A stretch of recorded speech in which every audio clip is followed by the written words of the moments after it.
I'm the invisible man. Boom. I'm the invisible man. That's what I thought of when I read that comment. Good morning, good afternoon, good evening. Hello, it's Sunday night.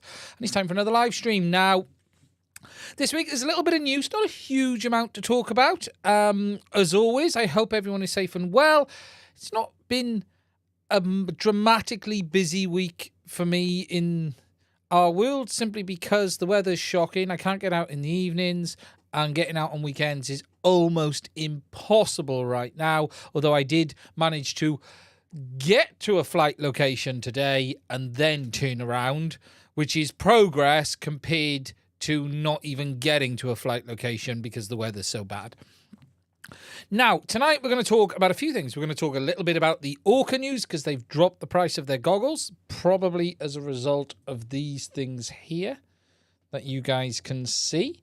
We're going to talk a bit about this, Fettec G4, because is it an alternative to Betaflight? And I'm going to be trying this over the next couple of, well, I'm not going to say weeks, because I don't know when I'm going to be able to fly next, but I'm going to be trying this at some point when it becomes possible. We're going to talk about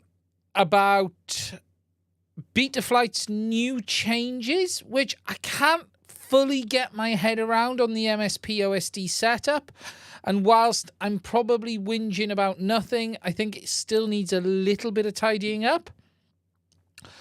And we'll also talk about a broken flight controller and anything else that I've put in the headlines as well. And let me tell YouTube to stop trying to get me to put an advert in at the start of the video. Now, as always, I want to say hello to everyone in the chat. Good evening, Sean. Good evening, Bruce. Good evening, Dave H. Jorg, GMI, Failsafe. Hello, Failsafe. What on Fettec? We have a Fettec. We're going to be flying Alpha at some point. I won't be flying Kiss. Evening, what's up? How are you, my friend? BB Junkie. Hello, everyone. Now, it's been a bit of a quieter week for me, as you've seen, because, look, this time of year is that period where I can't get out in the evening. I can't fly at weekends, even when I want to. And look, nothing is easy this time of year at all. You know, normally I'm able to sort of, you know, go out with the family for the day, but toss an aircraft in the back of the car and say, look, I need to do something while I'm out, find a field or go to the field, fly it, and everything just this time of year is just so difficult, so challenging. You know, I looked at the weather this morning, it was okay, but it was where I am. I thought, it's not too windy. Got to the flight spot and I'm like hanging on for dear life. And I was like, yeah, no, I'm not even risking it. And that actually was with two aircraft. It was with the Nano 90 from HDZero. And I also wanted to fly this thing. I wanted to maiden the 500 Holybro build, which there's a video coming about. Holybro sent me this 500 kit, and actually I really like it. As a bigger PX4 based quad, I wanted to maiden that, but even this was not happening today. So yeah, it just wasn't easy. Wasn't easy at all. So I have been finishing up some videos that I'm a bit behind about today. I had a few hours today. My kids went and watched Avatar, and I just didn't fancy sitting in a cinema for 3 hours. So I stayed back whilst they sat in a cinema for 3 hours. I'll wait for it to come on TV. And I just caught up on some stuff, and there's a few little videos coming in. We'll talk about them as we get through it tonight as well. What do they think of the latency? Yeah. And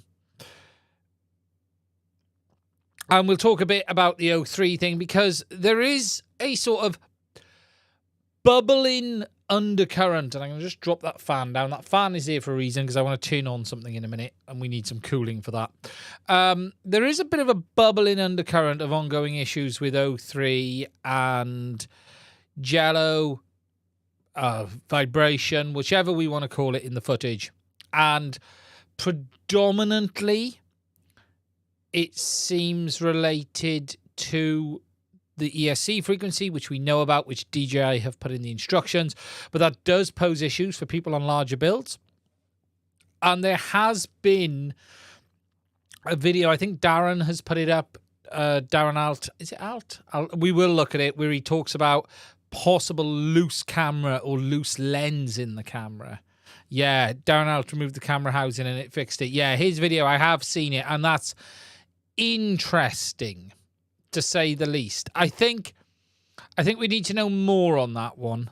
I think there's probably more testing needed on that.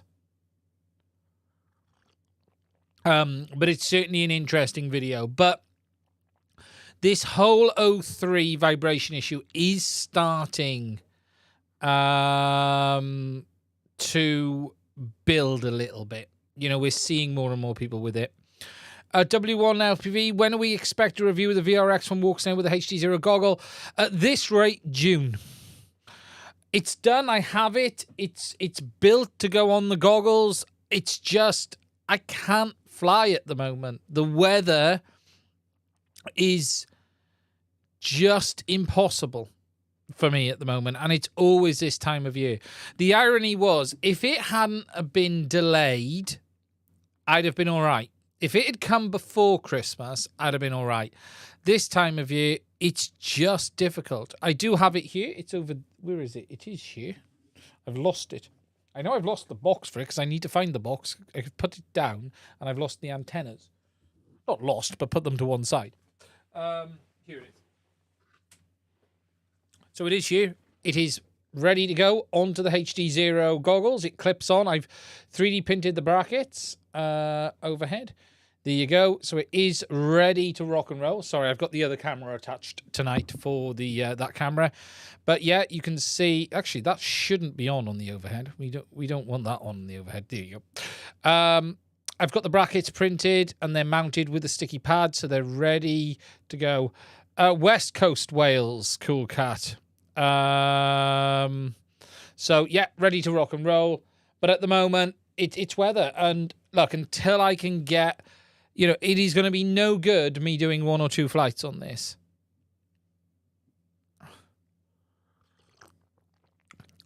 Hello, Tweet, how are you? Bricked yeah, someone just said they bricked a receiver. I've not had one I can't recover yet on Express LRS. But you might have to do the adapter method. Yeah, so there's going to be a bit to talk about. And I suppose, really, the first... East Coast of Wales. Yeah, there's no real such thing as East Coast. I class the East Coast as Bristol. Technically, there's an East Coast under the Severn. The first thing we'll probably talk about, and a good thing to talk about, is really as a result of the HDZero goggles, and that is the price drop on Orca. Now, obviously, the HDZero goggles, and I've got them here, and they're currently attached to stuff because I'm going to turn them on in a minute, and I want to show you some of this OSD stuff. But obviously, these have caused a bit of a shift in the industry, and that shift has also resulted in some price changes. And let me just get the desktop open here. And those price changes has been, as you guys are seeing, and let me move over, Orca have announced a price drop on their goggles. Now, where's their scrolling FPV goggles? Here we go. And if we click on them, and the price has dropped to $499. Now, on the first page, it was showing, there we go. So, new price from... FPV1 racers are down from $499 to $469, and the Orca 1 FPV pilots are down from $569 to $499. So we've got, you know, $70 drop on the pilots, which is okay. €70, $70. I'm not sure what it is in dollars, actually. Where are we?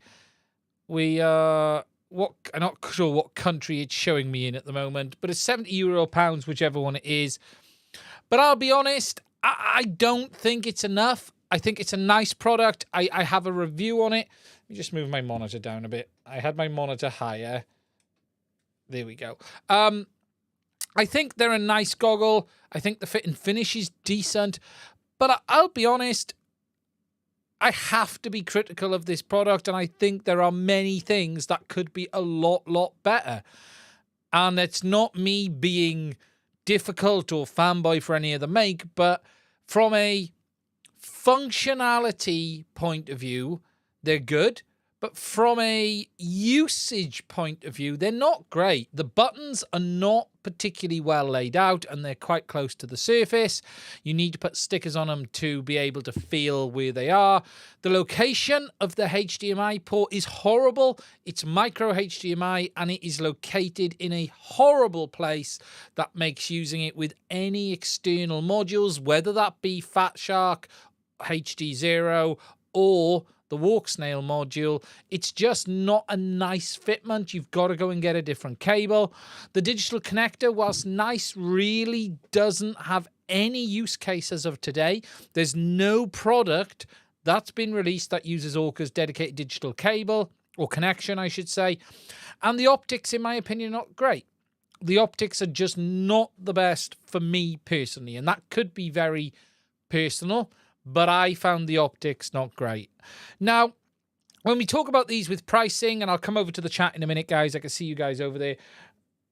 The pricing, I think, is okay, but remember, you've still got to go and buy an analog module for this. And if you're looking to buy a set of analog-only goggles today with no interest in HDZero or possibly digital, then I think the SkyZone O3Xs are a much better buy than this. I just do. And I don't see anything else I can say on this. What I'm shocked about from Orca, and let me just go back to the main screen.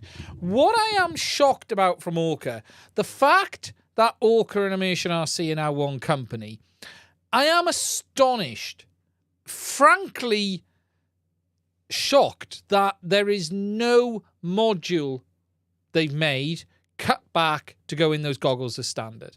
I am shocked they haven't come out with a rapid fire light for them as standard for free. A good analog module included as standard. I just don't...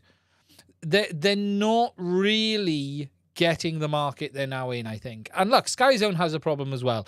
Don't think for 1 minute I'm saying SkyZone are free. Sorry, not HDZero. HDO2's Fat Shark have a real problem as well. The legacy manufacturers after the HDZero goggle have an issue. You really need to be including an analog module now at this price level. Otherwise, you may as well go SkyZone O4X. HDZero get away with it easily because they have HDZero built in. But I'll be honest, I think it's a really tough sell for a goggle manufacturer today having no analog module. I just don't think it is.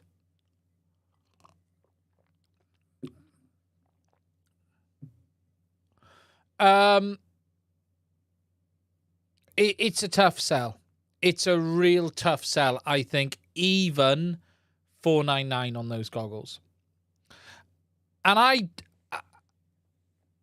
I do wish they were better for me. You know, there were many things I wish were better on them.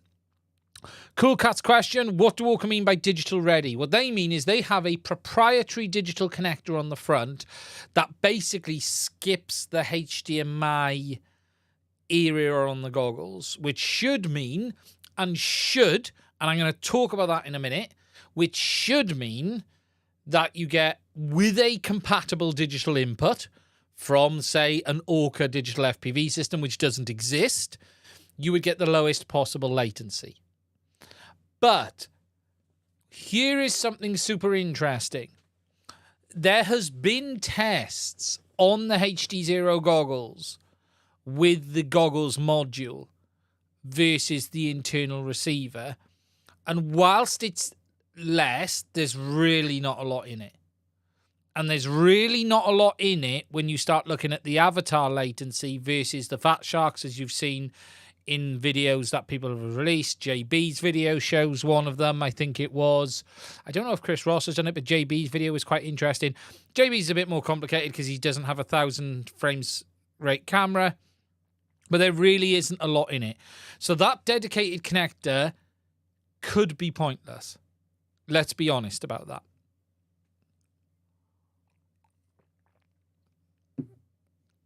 It's a tough sale. So I think it's interesting. What I did like about the Orca goggle, and I'll just say this before I move forward, I liked the fit and feel of the plastics. The plastics felt really, really solid. They really did. Although the module bay cover I thought was crap. It just kept coming off. But then again, have I come across an analog goggle that has a good analog module bay cover yet? The Sky Zones is as bad. But the overall fit of the goggle was solid. It was really nice. I found the optics not great. I'll be honest, I didn't like the tunneling. I found the field of view too small, and I didn't like how the light bounced around in the screen, in the optics from the screens. But look, a lot of people like them. I think I'd have really liked the first Orca goggles. I tried to get a set of the original ones.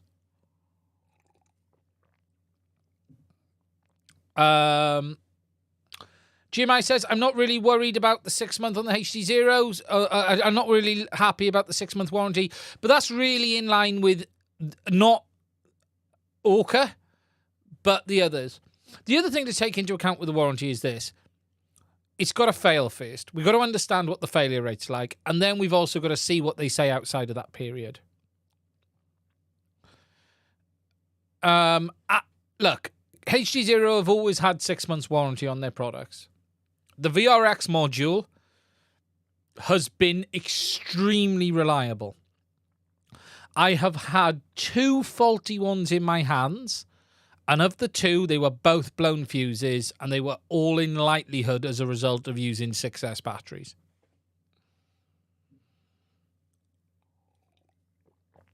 So I'm not expecting there to be too many issues on the HDZero. I wouldn't worry about that warranty. I really, really wouldn't.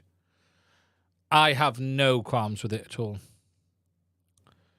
There's a new SkyZone Steady View X for $120 with checking in relation to the option for HDZero goggle. Hello, Lewis.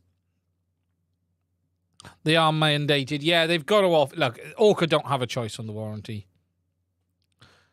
SkyZone just replaced. Yeah, look, the warranty, it's not something I'm worried about until it becomes an issue. I'll be honest. If you're going to talk about warranty, I'd be seriously concerned about Fat Shark right now, any product that they make. Because you tell me where you get your warranty support, because I don't believe they have any support repair centers anymore. So, yeah, that's it on that one. So, overall, price drop, I think, is interesting. I don't think it's enough. Sorry, the colour on this camera is shocking today. I don't think it's enough. I really don't think this is good enough. I think that needs to be $499 with an analog module, even a basic one. Even if it was a basic single antenna module, I'd be happier with that. I really would. I do not think $499 is a good place to be without a module, an analog only, and the other issues. And look, I'll be honest, the Fat Sharks, the Sky Zones, and the HDZeros have a much better fitment with external hardware, including the VRX module from Walksnail. These are the worst goggle to attach an external module on, period. Period. And as for will we ever see anything that uses that digital connector, who knows? We'll just have to wait and see. Orca could pull something out of the hat, but they haven't done it yet. So that's the situation on that. You know, that's the overall. Look, again, the warranty at the end of the day is if it doesn't fail, then that warranty is not needed. And I've still seen no one upset with HDZero who's had problems. Carl has always sorted it out. You've got to have a warranty. You've got to have something in place.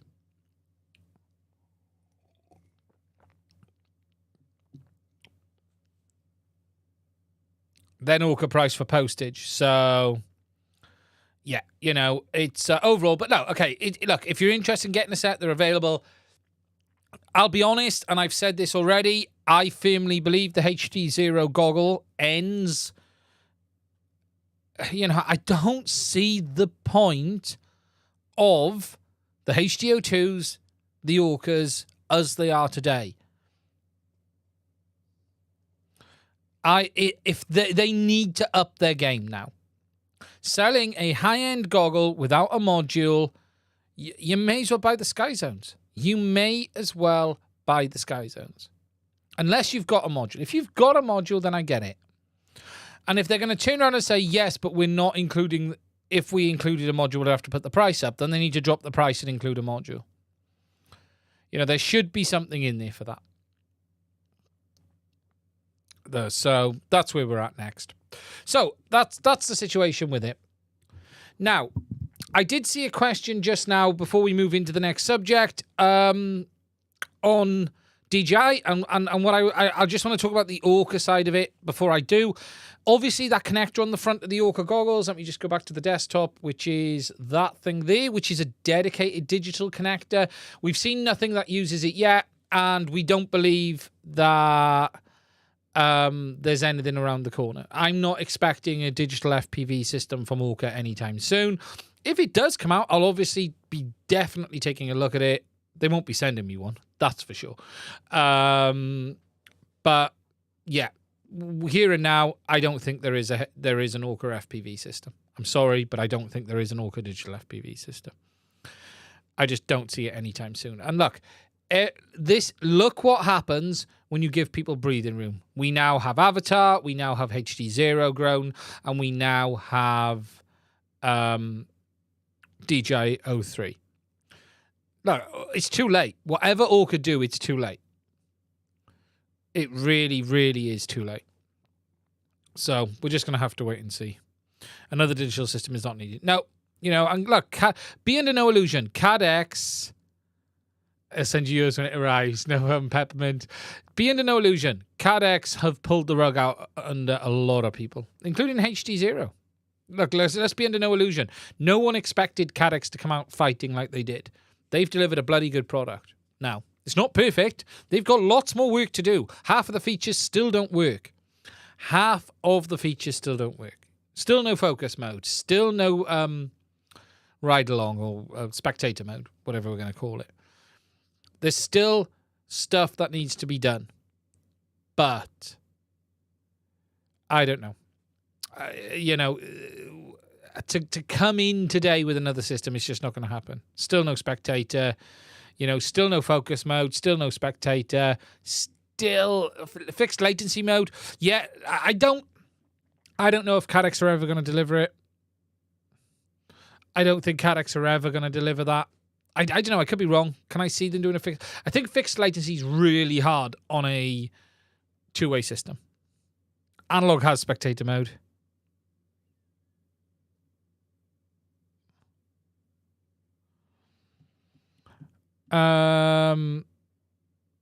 Also, the distance readout is cool. Yeah, look, there's a lot of good stuff on the Avatar and Walksnail system. There really is. I personally really like the Walksnail focus mode. It's very big blocks. It's not right yet. I just want to see OSD for iNav on DJI goggles too. There's that pull request workaround, whether we'll see that anytime soon. And look, that leads us nicely into DJI. Okay, so there has been a few updates on DJI, obviously, over the last couple of weeks. I've not really touched on anything apart from the remote control behavior, which we spoke about last week. The changes really were camera related. There's no changes to the RF power output. So, for instance, the O3 system still doesn't go to full power when you turn off low power mode without an arming command. There is no fixes for the lack of recording on the original units on that O3 firmware. There is no improvements. Nothing's changed. Nothing's changed. It really is exactly the same. Now, whether DJI are going to produce another update, I'm a little surprised how slow they've been on the updates. They're definitely slower these days than they've been in the past. They're usually faster than this, I'll be honest. But they are running a little bit slower than they have. But no, you know, as for O3 as it is today is as it is today. Now, the real things with O3 the real issues and the ongoing questions has been iNav OSD. Now, I do believe one of DJI's representatives has reached out to the iNav devs. I think it's Ferdy. Ferdy's reached out, the gentleman who did Chris Ross's interview, Ferdinand Wolf. I believe he's reached out. Now, Ferdy is a sort of, not a public person, but he's a tester for DJI, but he's a bit more than that. He's a bit more of a media person and public person. You know, he's not engineering, put it that way, but he certainly tests their equipment. So I believe Ferdy's reached out, so it'll be interesting to see where that ends up. Just put my desk down a little bit. And we're going to have to wait and see. With iNav, there is complications. We've also then got the new HDOSD around the corner from Betaflight, and we don't know where we're going to end up with that. We don't know if DJI is going to support that. It's not clear today. Obviously, HDZero does support that, and we're going to take a look at that in a minute. And I just want to talk a bit about 4.4 and the setup. But we don't know if DJI are going to support HDOSD. It would be great if they did, but you're certainly not going to have it any time on day one launch. But there is hope. The fact I do believe Betaflight devs have been working with them. I don't know for sure. I don't talk to the Betaflight dev team for a number of reasons, or a very small number of reasons. But I would expect some form of support for that to come. As for iNav, it would be great if it did, but I'm not expecting it to come perfectly. And look, the problem with this really isn't DJI. The problem here is that there is no OSD standard. The very basics of this is MSP OSD is a protocol. It isn't a standard. So it is a way of communicating, but layered under that is all of the different OSD types. So you've got the Betaflight basic font set, the iNav font set, the ArdraPilot font set, and none of them are the same. They're not interswitchable. So DJI have to actually manually implement each of these independently. And arguably, you could say it's really not DJI's fault. There really should be a standard created for OSD, which has all of this in. All three of the flight stacks work together. Shock. Can you imagine the thought of 3 open source projects working together? Well, here's something interesting. It has happened before. If you look at Mavlink, Mavlink is an open source protocol which is supported across multiple flight stacks. So why can there not be an MSP DisplayPort open source that they all agree to and follow? It's as simple as that.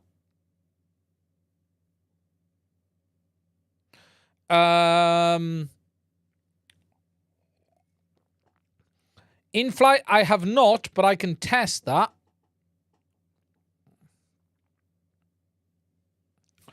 Pavel got his goggles from DJI for iNav. Interesting. Okay. Don't you love it when some creators are sent stuff for free? Just winding Pavel up. So Pavel's a DJI shill now then, is he? He'll love that.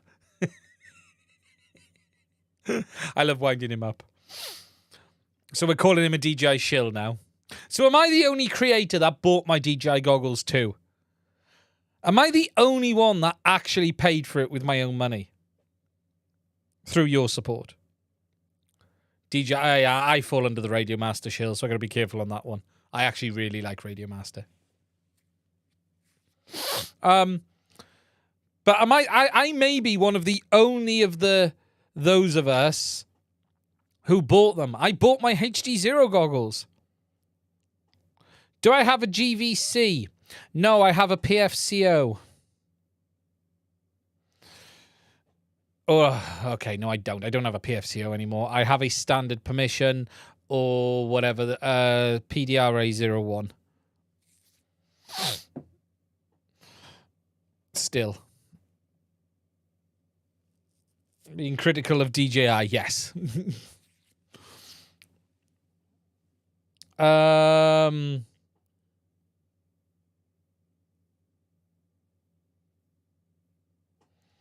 Hello, Vincent. Thank you for that. I will consider that one. There is a lot of good videos for Express LRS out there, but perhaps it would be one to follow. Yeah, okay, cool. Yeah, Radio Master will be shipping the boxes soon. Look, guys, I know on look, things out of China are a bit slow at the moment. It's taking time.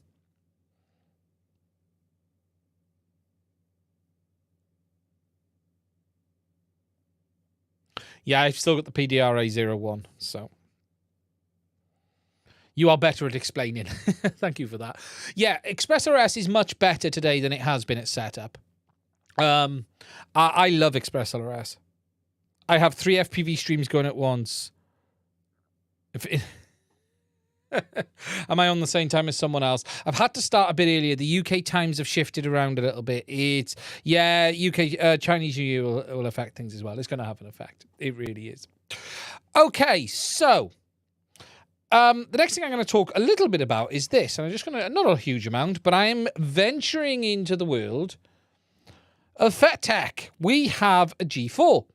Now, this is their new G4 1.7, I think. Let me just find it.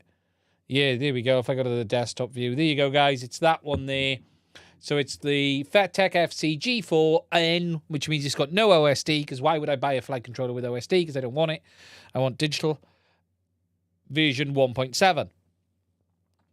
And that is it there. Now, I tell you something I did think when this came in. It's a nice-looking flight controller. However, there isn't a lot on it. And when I mean there isn't a lot on it, I mean there's like very few components on the board. And I don't mean that as like... Look, there's like nothing at all on that side. And there's barely anything on this side. It is amazing how little there is on it.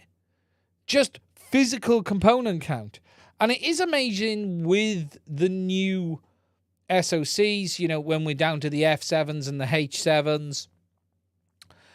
Just how much is now on board, pardon me, the SoC. You know, the additional components just are not needed anymore. They're really not. You know, the additional circuitry is just not there. So, yeah, this is the Fettec G4. As you can see, there's not a lot on the main PCB. Now, they make 2 versions of this. They will sell it with and without the OSD chip. So, obviously, the OSD chip is only for analog. Okay, and I will be doing a dedicated video on this, but the OSD chip's only for analog. So if you don't need it, you can buy it a bit cheaper. It's not a great deal cheaper. I think it's like $7 or something like that. What's interesting is they don't use the traditional OSD chip neither. They're not using that thing, which is the normal OSD chip. They're using something else. But yeah, it's a really nice small flight controller. You've got your I/O, you've got your dedicated ports, and yeah, it's really as simple as that. It really is. Now, if we just go to the desktop view, coming back over here, you can see it's supply voltage 2 to 6S, 2 onboard BECs at 2 amp each. Interesting. And it's 5 and 16 volt BEC for VTX switch. So the 16 volt will be ideal for DJI, which is good. We like that. All I with the mic controller in connections or solder pads and protected against voltage and current spikes. So I'm guessing that's on the main chipset because there's not a lot else there. 2 6-pin connectors, so RX1, TX1, RX3. Now, something I really like about this, and let me just show you this. I like this. Let me plug this in. I'm going to show you something which I think is quite cool on this. Oh, God, I didn't extend the cable long enough. Let me just grab a battery a sec.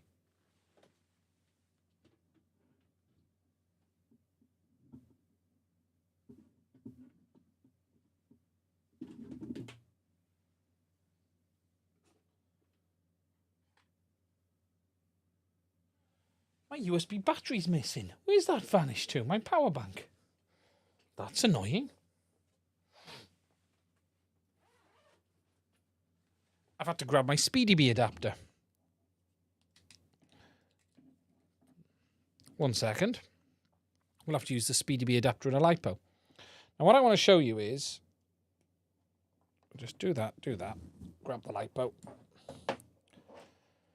Now, the only annoyance is I'm not sure if I can have to connect the app to this to get this thing to turn on. No, I don't. Here we go. It powers up. Here we go. It's got built-in LEDs. Now, it's quite hard to show you on camera. 1 second.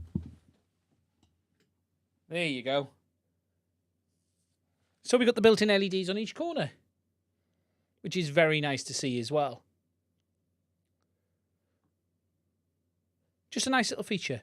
I like that. I'm a sucker. But yeah, so it's just a nice little feature to have. No stealth flying. I'm assuming you can turn them off. But yeah, rather interesting. Now, I'll be honest, I'm not a big fan of their configurator. It's not really doing anything for me, and I'll show you it now. Let me just plug that USB back in. Let me just get to the Fettec configurator because I've now lost it.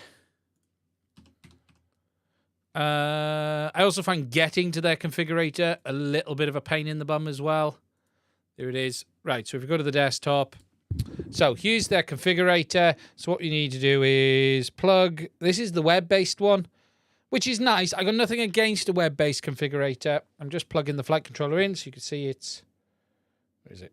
Flashing away as we speak. I'm going to open the port, connect. We'll let it kick in.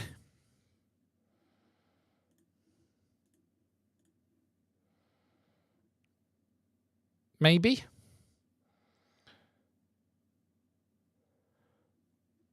Doesn't look like that wants to play ball. Hello?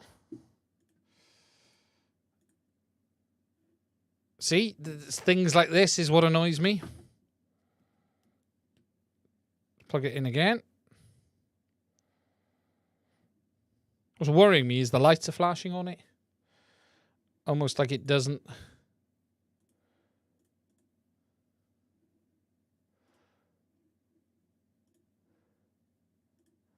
Now it wants me to flash the firmware.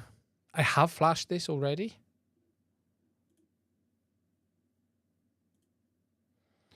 So it should be working. Oh, I do have Betaflight open. That's a point. Sorry. We're there. Close the port. That might have been it. That might be me. User error. Let's try again, shall we? I forget that Betaflight steals stuff in the background. Way, there we go. Sorry, that was Betaflight. Right, there we go. So what you've got is this web-based configurator, which I'm not against a web-based configurator. Let me just make that bigger so you guys can see it.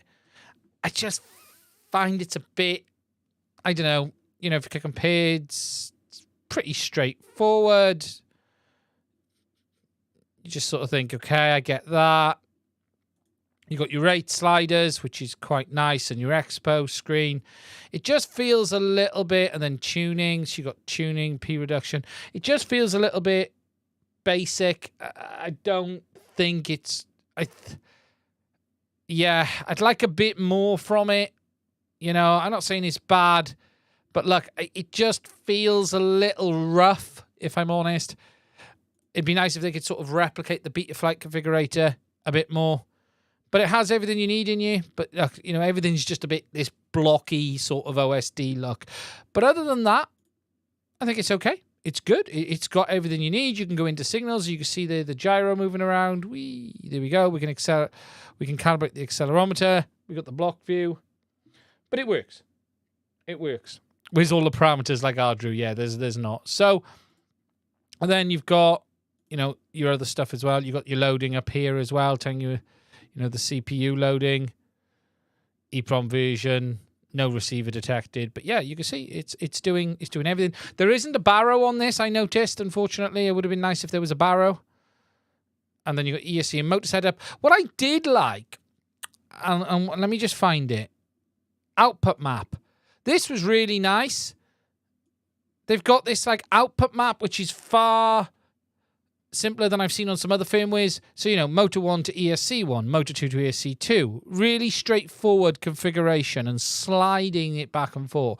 I thought that was really good. You got prop direction, ESC signal type, obviously, so you can choose what you want. D-shot. You then got your mode D-shot setup. So again, you can do all of that. And then you got your motor test, race wire signal. Yeah, some nice stuff in here. There is some nice stuff. And then like the battery setup. There's areas of it I think are nice, and there's areas of it I think I'd like to see improved. I'd like to see a bit more of a Betaflight-ish configurator is what I'd like to see. But it's going to be interesting to see. People say it flies fantastically. I haven't tried yet. I do know Failsafe, and for those who don't know who Failsafe is, he's a very talented young man. He was actually on one of the other podcasts the other day. I'm going to get him on the channel one day. I forget. We will get him on a live stream one day. We're going to do it. He's a good guy. He's been a big supporter of the channel on our Discord, but he's now helping Walksnail on their Discord and stuff.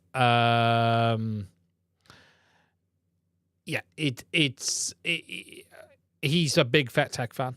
He's been flying this thing since its inception, I think, off the top of my head. Bobby Bags makes a good comment. If flying with Fettec ESC, set your low voltage alarm to 3.7 volt because from 3.5 to 3.0 comes really quick, but great runtime. Interesting. But yeah, so it's going to be interesting to see. I've also got an Ultra here, which I have flown. I think that was Failsafe's. I bought that from. And I think the Ultra is a very nice flight controller. The problem is that you can't have a flight controller you can't buy. And I do want to talk a bit about that in the video when I do it. And the Ultra might be an amazing flight controller. A lot of people like the Ultra. But there's no point buying a flight controller that you can't buy when you need one. It's a bonkers situation to be in. If you cannot order one today, then it's a problem. If it's proprietary and you can't order it today, then it's a problem. It's that simple. Buy two. It's being able to buy two. That's the problem, isn't it? And I'm not saying it's bad. I think it's fantastic, but availability needs to be availability. And it's no good people saying, if it's out of stock all of the time, then that's a problem. And it's going to hamper adoption, and it's going to just annoy people when they need one. Fettec has been running class. I like it more than the Ultra. Nice. Yeah, and I'm looking forward to trying it. It would have been nice if there was a Barrow on board. And they are working on GPS as well. They are working on GPS rescue. And actually, what that does lead us nicely into is Betaflight 4.4. So obviously JB did a video showing it the other day. I don't know if you guys saw it. He demoed the rescue. I think that was all right. I know it nearly landed in the puddle. For those who hadn't seen, JB did a test, and I'll be doing one myself when I get a chance. And it landed, I think, probably 8 meters from him, something like that. I can't remember the distance, 8, maybe 5, 8 meters, something like that. I still think that's all right. I think that's good enough. That is good enough. It's not perfect, but it's good enough. As long as you're in an area where there isn't a pond next to you. But I think as long as Betaflight Rescue has, say, an 8 or a 10 meter area it may come down in, then you'll be okay. I think that's much better than it was. And the fact it landed as well. I think that's a win. Just a bit faster. Yeah. Yeah, it would crash at a 10 meter radius. Whereas now it does seem to come down. So I think it's definitely an improvement. I think they can probably tweak the code better.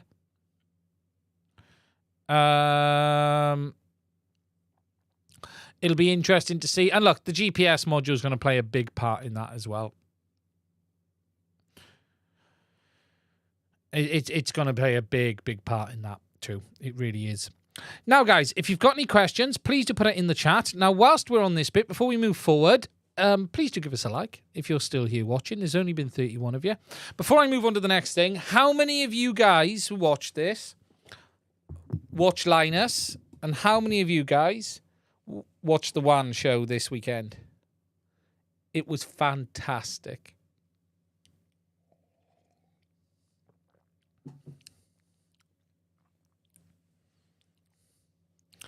It was the best WAN show I've seen. I don't talk much about another YouTube channel. I'll have a pause for 2 minutes. It was epic. It was absolute. Just though, it just worked. It just worked. If you haven't watched the WAN show, you're in for a ride this weekend. It's a hoot. And yeah, there is a... Yeah, look. Yes, Linus Tech Tips. I am always tempering myself. Anyone who knows me, anyone who has spent time with me,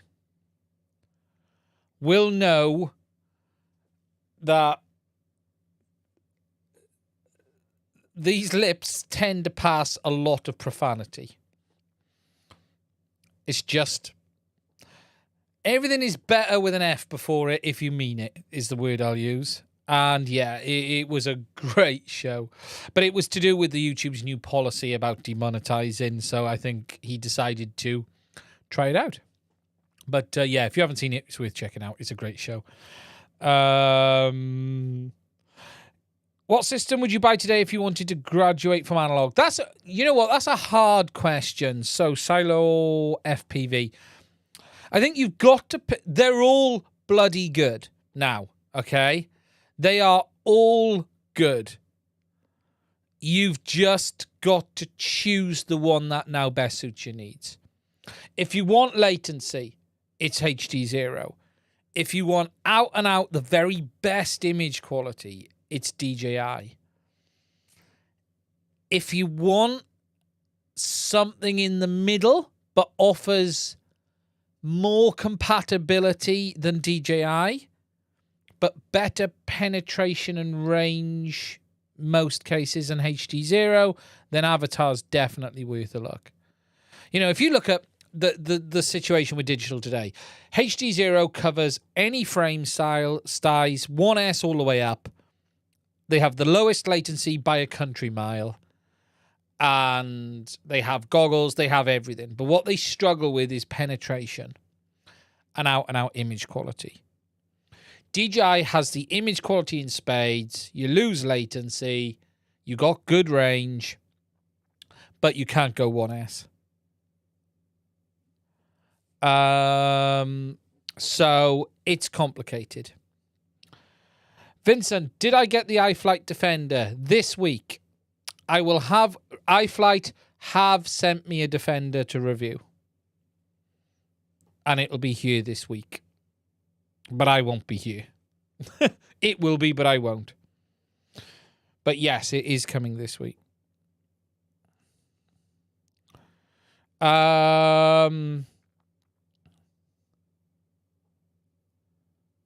Yeah, it is a real hard decision. If you want out and out image quality, it's DJI. DJI wiping the floor. What Avatar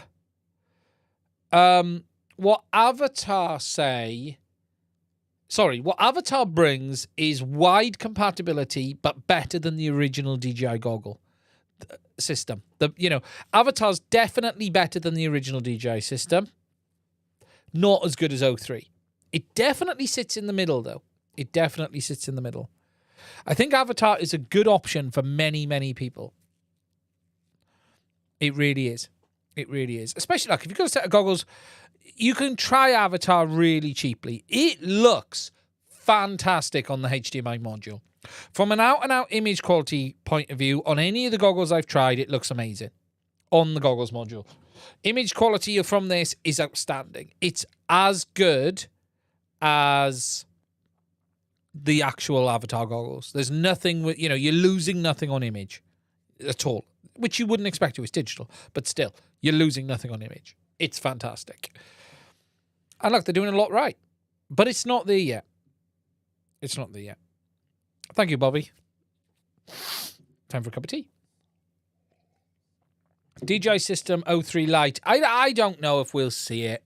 I don't know if... Look, DJI type, if they're serious, we will see a smaller ear unit. If they're not, we won't. I'm not convinced we will, and I think the backwards compatibility was a bit of a hint that they're not going to do it. Let me just check my door. Is my door open? No, it's not. I thought my door opened. I think the backwards compatibility was a bit of a hint they're not going to do a light, but I could be wrong. DJI's compression on O3 is unbelievable. And it's better on Avatar. Did I miss the G4 talk? Yes, I did speak about it just now. You can go backwards, Mac. I'm on an analog because it's the best system for flying all possible quads. You're not wrong. You're not wrong. Look, there is no need for... I make a lot of digital FPV content because that's where my sort of niche has fallen. Doesn't mean analog doesn't try. Walksnail VRX, it is decent. It looks really good. It looks really, really good. Okay. So, the next thing I want to talk about... and really, I just want to show a little bit of this and talk a bit about is how we're going to end up... Speedy. My mate is waiting for your Speedy frame review. I have reviewed it, but I haven't flown it yet. That's the problem. I want to talk a bit about Betaflight 4.4 and this OSD setup, but I also want to show you a bit about the HD OSD as well, because there's some cool stuff here. But there is a bit of confusion, actually, over this HD OSD setup. Now, Betaflight 4.4 has made some big changes, as we know. We now have that improved return to home, which I think is amazing. And we now have MSP VTX, and I have a video coming on that this week. It's finished. It'll go out probably Tuesday night. I finished that today. And we have a lot of other little features, but it's also going to change the way you set Betaflight up. And it's also going to make things a little bit easier, but you're still having to use the CLI, but you will have that full HD OSD. So what I'm going to do in a minute is I'm going to power on the HDZero goggles. I'm just going to pop them there to power up. I'm also going to plug in the battery whilst that's powering up. And power that up. Now, there's a fan here. Now, the reason there's a fan here is because there's a VTX that needs to be cooled. Because if I don't cool it, it will turn itself off after a minute or two, which is going to be no good to anyone. So, there we go. Let me just move this a minute. Now, I love this on the HDZero goggles. What you're now looking at is me through a fan look. Woo. But anyway, look, what you're looking at there is my HDZero camera looking at the side of my laptop. It's upside down. Let me get it the right way around. There we go. Come on. Let me get this to where I want it. Oh, that's the roof. Ow! Trying to balance this is not easy. There we go. What can I put on top of this to hold it there? Hey, there we are. Okay, so a rodent being assaulted by me. There we go. So there you go, guys. You can see we've got HDZero on the top there. And what you're looking now is obviously through the HDZero goggles. We've got the VTX connected up, and we've got that HD OSD on board. And you're now seeing that full Betaflight proper widescreen HD OSD. Now, let me just grab a remote, because I haven't got a remote on this. 1 second. I'm going to have to reboot this for it to kick in, because the ELRS receiver has already gone into Wi-Fi mode, which is frustrating. Oh, that's loud. Oh, that was loud. Right, so I'm just going to power that down a minute. Right. Let's power that back on. There we go. I had to reboot that a minute simply because the ELRS receiver wouldn't connect. So, there we go. Okay, so you're now looking at HDZero. So if I go into the menu, you can see we've got the VTX menu. We can exit that. And if I go into the Betaflight menu,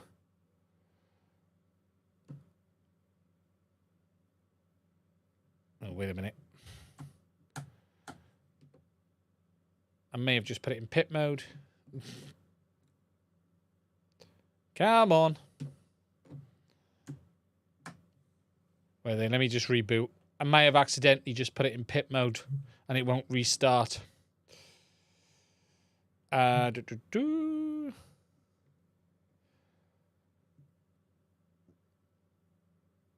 We'll let that kick in. Wait a second. Now that should be working. Unless something silly's happened with the channel. Let me just do a channel scan on HDZero, just in case something has shifted channel. Oh, there it goes. That was silly of it. I know why it did that. I know why it did that. It changed channel. There we go. So, hello. So, we can go now into the Betaflight menu. So, we've got the setup menu as well for Betaflight. So, we can exit that. We've got all of the main options available under this as well. So, we can just go to exit. So, you've got all of the usual options. It's all available. It's all there. Now, I've got a video coming on this, but I currently have the backpack function set up. So I've got the radio in my hand, ready? Okay, here. So we've got the HDZero system hooked up, and we've got backpack connected on this as well. Now, the real cool thing with backpack is the fact that if I change the channel on the radio, the goggles and the transmitter will both change channel as well. If you haven't seen this, this is part of the new Express LRS backpack function, which is used in the HDZero setup. So if I just go to the overhead and show you on the app a second, and let me just zoom out a little bit. There's a bounty there. Look at that. So I'm going to go into the Express LRS app, and hopefully this won't crash my radio because it's been playing up on this one. I need to rebuild this radio. And if I go down to admin, set it to number 1, click send to VTX, what should then happen, if I go back to this, is both of these will beep and change, and they should then change to channel 1, which they have. So I can now use the Express LRS Lua script to change the channel via the backpack function in Express LRS. And it is really cool. So again, if we go back down here and we change it to R4, all we do is click send. We then go to the overhead and boom, you can see both of them have changed. So the real cool thing, that's the fan falling over. The real cool thing is that you don't have to mess around changing the channels on each of the systems. You can simply do it on the radio. So again, let me just go to here. We'll go channel. We can set power as well. Send to VTX. Boom. It will change and go from there. But you can also do some other things. For instance, if you look in the top corner, I don't know if I've got an SD card in these goggles. There might not be an SD card in them. Ah, there we go. Right.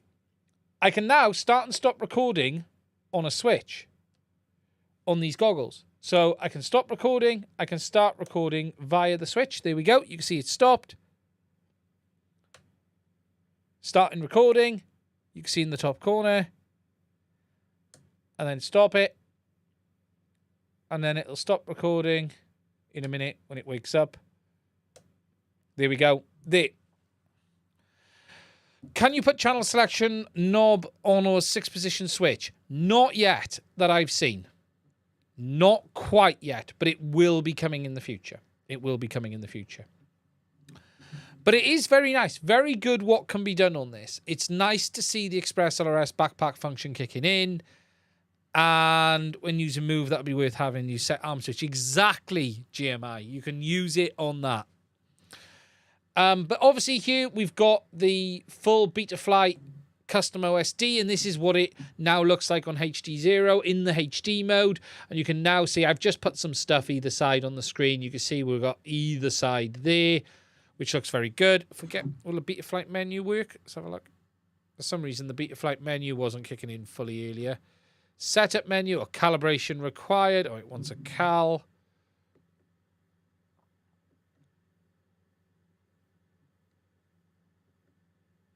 There we go. Save and exit. We'll save and reboot on that one. We'll give it a second. Boom. We're back. For some reason, the Betaflight logo isn't kicking in fully. There we go. So we've got the main Betaflight menu then, just like we had before. Nice and straightforward. Now, the way you configure this is actually changed a little bit in Betaflight. I can see so much latency, not lip sync lame. Yeah, well, the latency won't be on the HDZero side. Put it that way. But remember, we're going through multiple capture cards and everything. The latency will be on the other side. Now, if we just go back to the desktop a second, I just want to show you this. So let me just turn that off and plug this in. And I just want to show you this configuration because this is going to catch people out a little bit, in my opinion. It's not ideal. And we're just going to shut the HDZero goggles off. So what we want is Betaflight configurator from the desktop, which is here. And we move over to here. Let this flight controller connect. Here we go. Close that. Now, in Betaflight 4.4, if you have seen the video, there's a new configuration here under ports, and it's over here called MSP, VTX, MSP, and DisplayPort. So that is what you're going to need to configure to get the MSP DisplayPort and MSP VTX working. However, that alone isn't doing it. You're still having to do, for some reason, the set DisplayPort MSP command under the CLI. Unless you do that command, it doesn't kick in. Now, there will probably be a preset for this in the future anyway as well to do this, but it is a bit annoying that you still have to do the MSP command even though you select this. Now, this is in 4.4 RC4.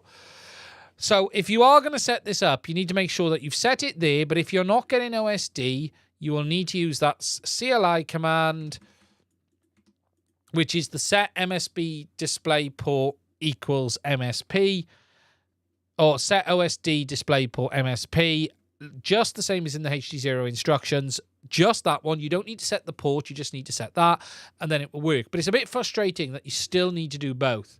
You still need to do what we've got up here on the ports and what we've got down there. Also note, if you're going to use MSP VTX, you need to make sure telemetry is turned on here as well. If you're going to use it, that is an important one to do. But it is nice to see that there has been improvements and the OSD is looking much better as well. It is looking much better overall. It really is. It's really nice, that backpack functionality. I do like how that's been used and how that's allowing some sort of simpler activity between the devices. Much easier to switch between them. You haven't got all of that hassle anymore trying to switch between them. Once it's set up, you choose the channel and it switches. And what's really nice about that feature, as I show in the video tomorrow, is when it's all powered down, you can set the channel on here first, and when it all powers up, it'll jump to that channel. So it stops the risk of you accidentally powering on the same channel as someone around you, which is a nice feature to have as well. But the new HD OSD is looking good. It really is. I'm trying to get this to turn off. Get off. My TX16S, I think my SD card is corrupt and it's just freaked out. So that's the new DisplayPort options in Betaflight. What I don't understand though is why you have to have both. Why would you have to do it there and still set the MSP DisplayPort? It just doesn't make sense to me. It just doesn't make sense. Someone mentioned about the iFlight presets. Yeah, iFlight have their own preset sources for their drones. Now, I will have a video on this separate, actually, but what you need to do, first of all, is find the iFlight GitHub. Now, I already have it set up, so let me just find this. There is a GitHub for iFlight.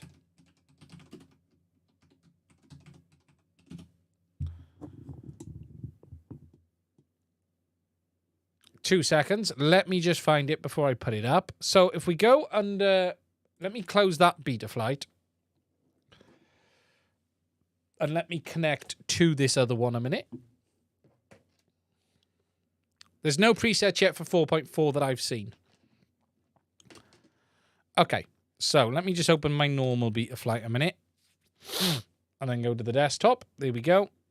And then we'll connect to this flight controller. Here we are.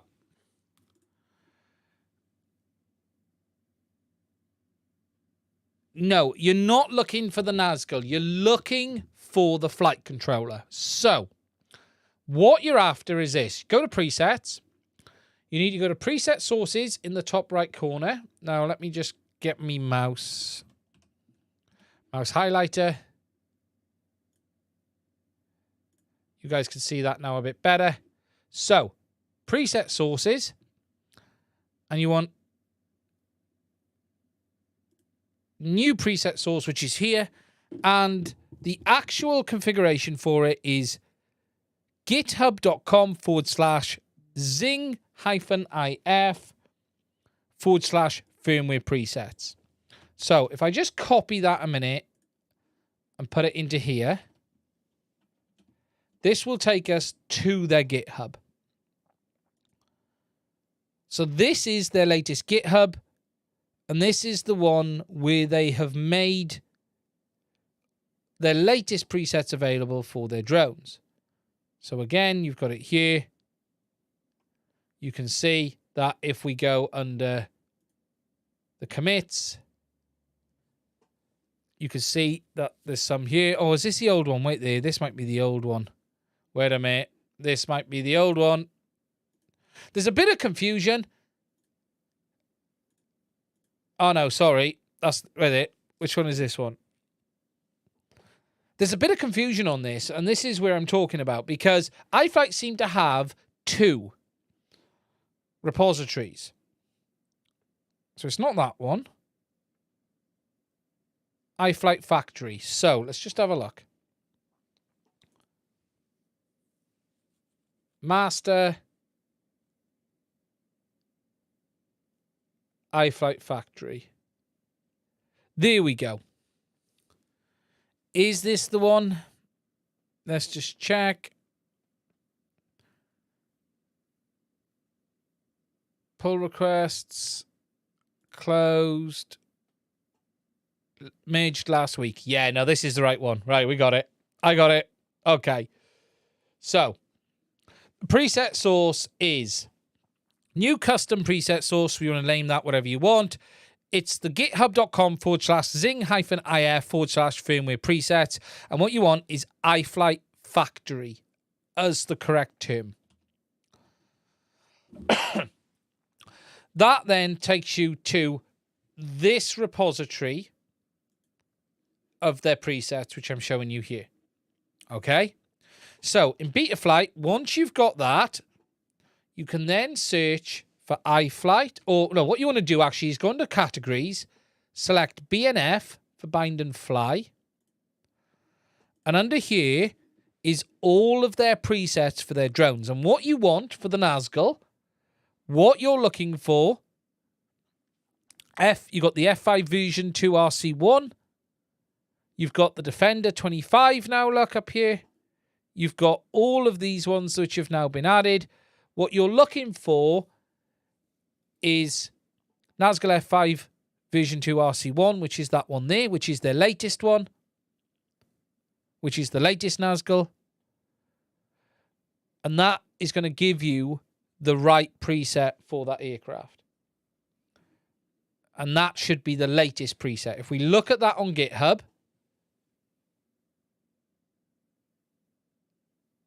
that one will be the latest one under here. So if we go down to here, 4.3,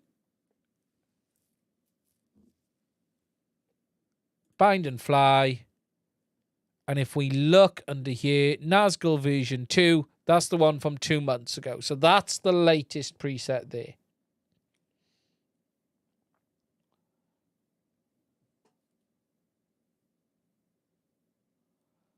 Yeah, I would be... 4.4 should be fine, but you might need to be careful. So that's how you get to it. Yeah, you can change... You know, we're currently on factory, and I was on master earlier. You need to be on the factory one for the actual factories. Now, they do have masters. They have a 4.3 work branch. They have many different branches under here as well. You could try it for 4.5. It'll probably be fine. It'll probably be fine.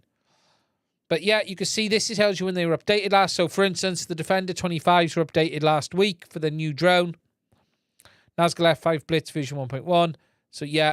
But if we also go under work branch, when was the last time they updated these? Work branch is pretty much the same.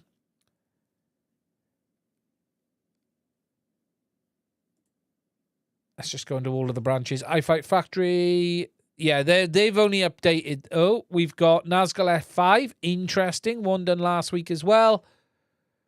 VTX tables, Chimera 7. There's one for that. And Betaflight Master a while back. So, yeah. But the one you want to... Look, they all look pretty... What did they change last week?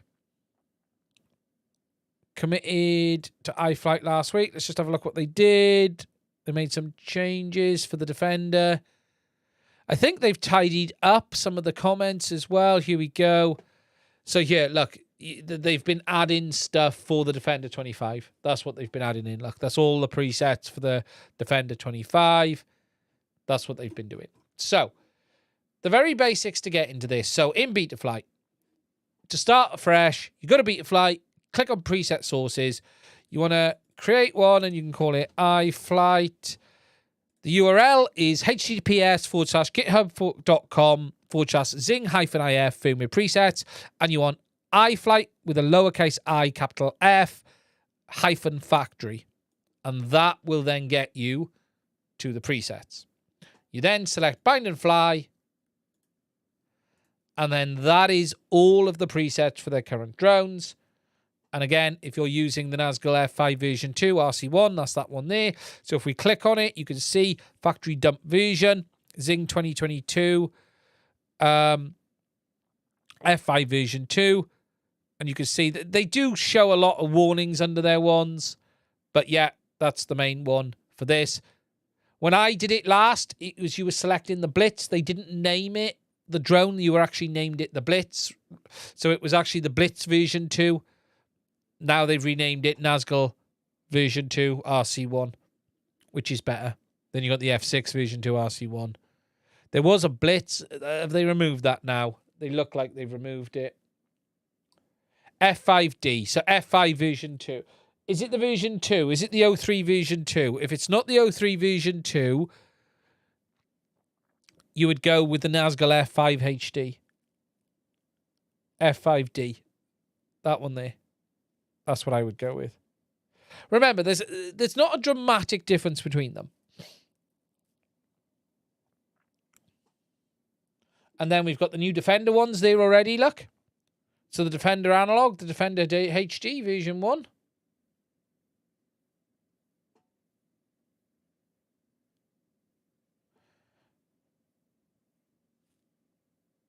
Mine is O2. Yeah, I'd go with that one. You have got this F5 Blitz Zing Tune RC1. Not sure which one this is. Just read the notes in it. It gives you the factory dump version just to make sure.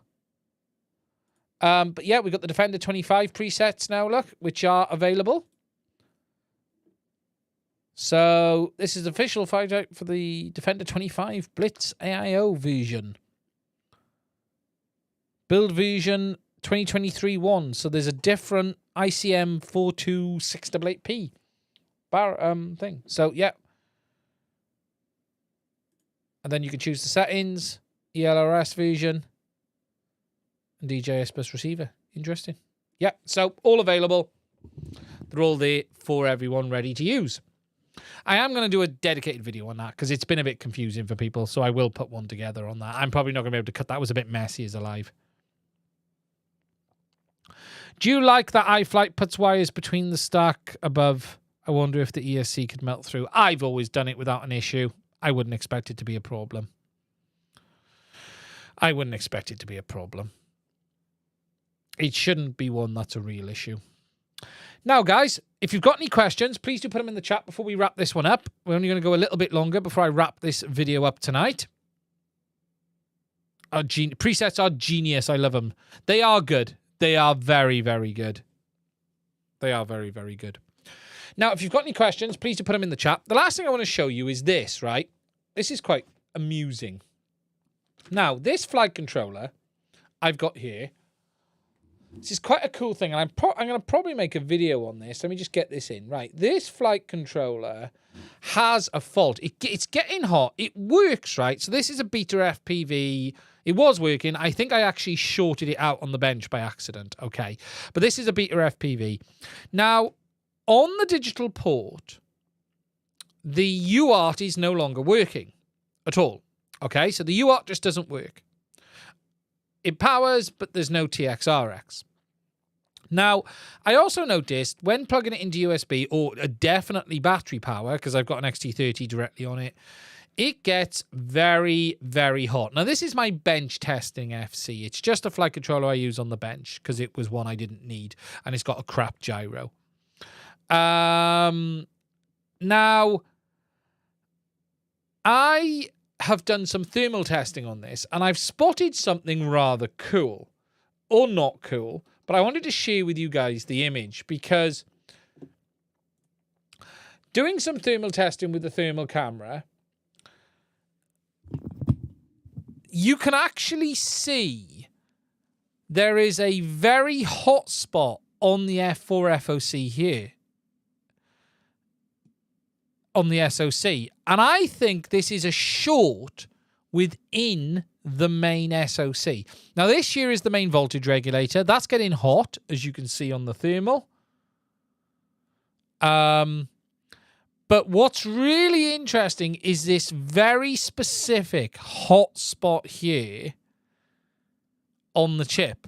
And I think that's an internal short on the F4 chip. And that's why the UART's not working.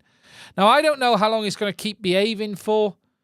I don't know if it's going to burn out at any moment, but I just thought I'd share with you this because it's a very unusual thing to see. Now, it is still working, but it is getting incredibly hot in that area there. Right there. It's not a component on the other side of the board. I've checked that under the thermal. But it is very, very interesting, and it's not something you see every day, and that's why I wanted to share it with you. It isn't, you know, normally you would see a more traditional heat pattern on an IC like this. What's a good one like? I haven't got many F4s that are good. What you would see generally is a larger warm area. You wouldn't have this very specific pinpoint is what you wouldn't have. You would just have an overall thermal mass on the chip. But there's definitely something specific there on this one. So I thought I'd share it with you because it's rather interesting. I may make a video about it. I may make a video.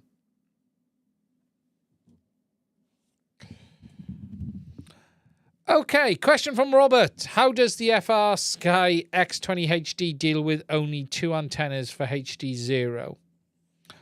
They've just got one input, that's all, rather than 2. So HDZero doubles up their receiver front ends to get the best performance. They're just using one, which means it won't have as good performance.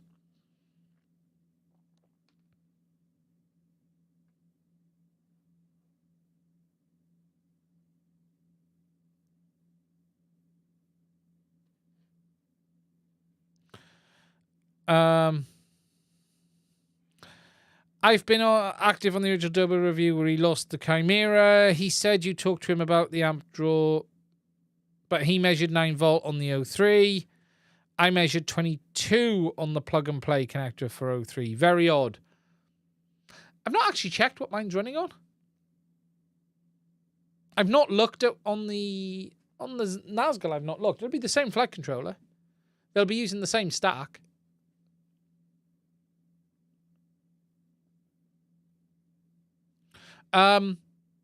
You're getting 2022. If you're getting 22 volt, then you're getting direct battery voltage.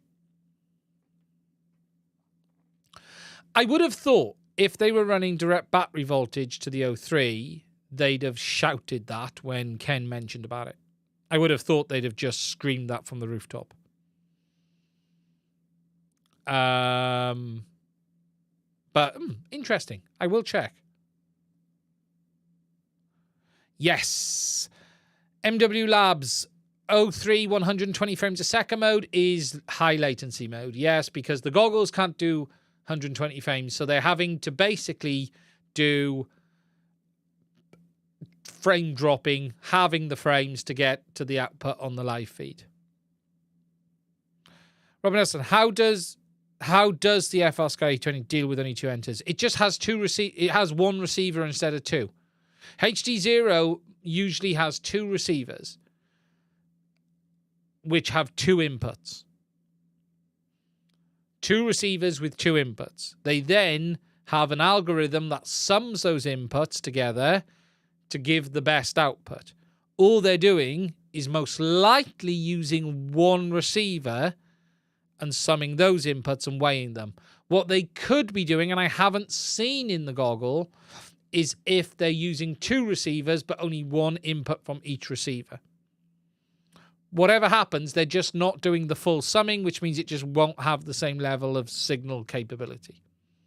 HDZero uses 2 times 2, and then Carl does some processing on the RF input to weigh the signal. So, for instance, it will then... it's a complex thing I won't go into now, but basically, yeah. VBAT to O3. Yeah, look, I've still not seen any major issues with Bex. I don't believe there's a problem overall we need to be concerned about. Is there any info on the built-in Avatar VRX patch antennas? Not really. I've not put them on the VNA yet, but even the VNA is not. From a receive point of view, it's not going to be clear. I would class them as mediocre, just because we know what their other antennas are like. Hello, Gary. How are you? I hope you're well. I wouldn't expect them to be great. I wouldn't expect them to be shocking. Right, I'll finish up on something. The Tango 3 controversy. I saw JB mention this earlier. Now, that screenshot that JB shared came off my Discord, I believe. I believe that screenshot came from my Discord. Let me just have a check. I recognize something on that Discord chat. And I believe it came from my Discord. I'm trying to find it. It's been a while. I'm not convinced. I'm not saying anyone's lying, but I don't know. I would love... Look, this is simple, right? I'm not going to go over the pictures. What's the point? Look. Either Trappy will or won't. Trappy has a problem. It isn't easy to get chipsets right now. So, he either pushes on with Tracer and tries, or he decides, you know what? I'm going to give people options. Don't think for one moment he won't give people options. Trappy sells other people's radios. He sells equipment by other manufacturers. He's not stupid. Do I think Crossfire is over? Absolutely not. Do I think Tracer could be? I don't know. I could see it. I could see it. I could see them dropping Tracer and just letting Express LRS run instead. But we're going to have to see. Do I think it's real? I'm not convinced that remote's real. I'm not convinced that imagery's seen real. Do I think Trappy needs to make a radio with Express LRS built in? Not really, with a module bay on the back. He doesn't need it. He doesn't need it. He doesn't need to put it in. Dual Crossfire Express LRS would be cool. Look, for ages I wanted a Mambo. That was that. I don't care about the Mambo anymore. We got the Boxer. The Boxer is the Mambo I always wanted. That's the reality. Just get a... And if Radio Master... Hell, let's imagine Radio Master made an Express LRS Tango 2. There's nothing stopping them. It's not patented. Others have made similar radios. You know, the Zorro was close. Just got the battery situation a bit wrong. Zorro version 2. Yeah, the box is fantastic, guys. It really is. I love it. I love it. Right. I'm going to call this one a night. Touch punchy tonight. Boxer still isn't the Mambo. No, it's better. In almost every way. In almost every way. Is there a way that it isn't? No. Basically. I cannot think of one thing I prefer on the Mambo now. Oh, no, sorry. No, there isn't. It's a great radio. I love the Mambo. I just upgraded mine to the Pro gimbals. The feel. No, not really. It's not. The Mambo's cheap. Let's not pretend the Mambo is a great quality radio. Ethics branding, perhaps. Yeah, okay. Ethics branding. Let's not pretend the Mambo's a quality radio. The fitment and finish on the Mambo, the standard version, is shocking. Let's not pretend it isn't. I highlighted that in my review. Do I fly sometimes? Now and again when the weather allows me. The Mambo has a dodgy name. Yes, it does.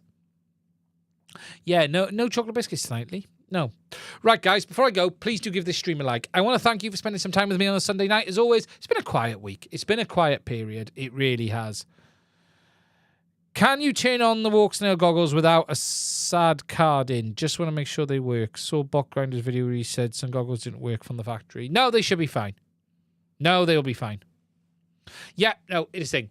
Right, guys, I want to say thank you for spending some time with me. Look after yourself. Stay safe. If you want to support the channel, please do consider checking out the links to Patreon as well as Buy Me a Coffee.